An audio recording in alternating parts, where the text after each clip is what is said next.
I think are really, really, really good young pitchers coming off. The Stroman's coming off an incredible year, and Hutchison steadily improved as it went, but September was pretty terrific, and he pitched the whole year and stayed healthy, and Dickey and Burley are pretty much, very, very reliable guys. I really like the starting pitching, but then you look at, the addition of Russell Martin and what that means for the pitching and what it means for the offense. I mean, I know people love Deanna Navarro. Russ Martin's on a base percentage is almost 100 points higher than his last year. And you're going from having the worst third baseman in baseball offensively playing most of your games in third in Juan Francisco to a guy who is the best third baseman in Major League Baseball in Josh Donaldson. That's massive. You've got better defense in the outfield. You've lost big-time strikeout guys. I think this team is better, and all that's true. You got less power in left field, less power in center field. More power in left field. No. I mean, slugging percentage-wise, Michael, do you think Saunders is going to match what Melky did last year? I think Saunders will hit more home runs than Melky did last year. I think he'll hit more home runs. He might hit for about 40 points lower batting. He might, but the on-base percentage will be similar, if not the same. All right, I'll buy you a steak if that's true. If you're into steak. All right.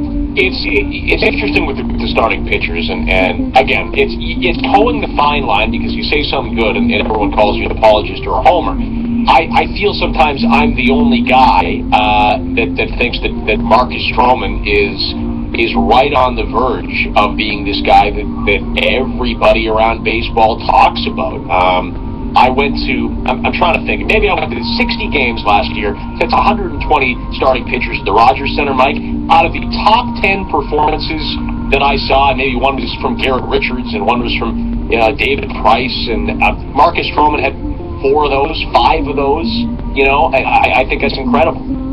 Yeah, Marcus Stroman was one of the top 10 starting pitchers in Major League Baseball last year, and if you look hard on some of the geek websites, you'll find that they're raving about him and the things that he may be able to do. Now, there's always that sophomore jinx, and there's always that, guy will do things that no one's expecting, and either positive or negative, but he was phenomenal, and he's got all the tools to do it again and to be one of the top pitchers in the major leagues. But, I think that the Blue Jays have a core of starting pitching that's a bunch of guys who are 2s and 3s, and with the offense and defense they have, that's more than enough. And Marcus Stroman doesn't have to be an ace, and he doesn't have to have the same year over 32 starts that he had over however many he had, 17-20 last year. He just has to still be good and not fall off the face of the earth. Same with Hutchison, and same with Mark Burley. He's not going to have the same year that he had last year. But yeah, I'm with you. And Stroman, I think, is going to wind up being the gem. What kind of trade value before you go do you think Navarro does indeed have? Be it if it ends up, if the Jays in Detroit end up talking, or be it somewhere else. I mean, it's a nice contract. It's only the 1-year commitment for a team that does need some pop that maybe they want him to catch. Not many teams are looking for a starting catcher right now, but somebody that can play 80, 90 games there and the rest of the time pitch it in DH.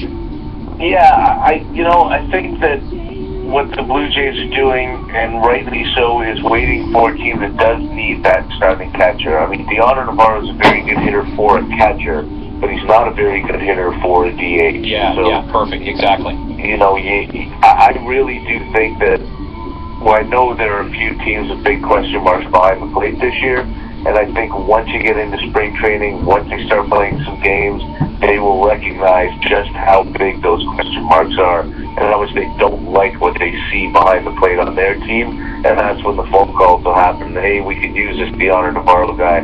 You're right, the contract's amazing, 1 year, not a huge commitment at all, and I think he's going to go to camp as a Blue Jay. I'll be surprised if he's still on the team when they break camp. I feel like I can't remember whether this is accurate or not. I feel like we did a sort of all really fun, non-sexy role play, and we did. No, and listen, and it doesn't involve Caroline Wozniacki, and I was the Tigers GM, and you were the Jays GM. I tried to trade you Rick Porcello for Colby Rasmus, and I don't think you wanted to do that then. Am I way off base? I don't. Just ignore him. He likes to pick his spots. I can see that scenario, like you. I can see you wanting to do that last winter. 2 winters ago, maybe. Yeah, maybe 2 winters ago. But yeah, I don't really see what the Tigers have that would be a fit that these two teams be able to get together. But you know, they're interested. Anthony Ghost? Oh, shut up! Shut up. I'm still thinking Arizona plays the Tigers. Yeah, they don't have a catcher. They don't, and they got some very good. Alright, well, they're great to have you on again. Sorry about everything. Mike Miller joining us. We're weeks away. What are we, 13 days away from Dunedin? Yeah, pretty close. Preseason games. Here's the thing. You are an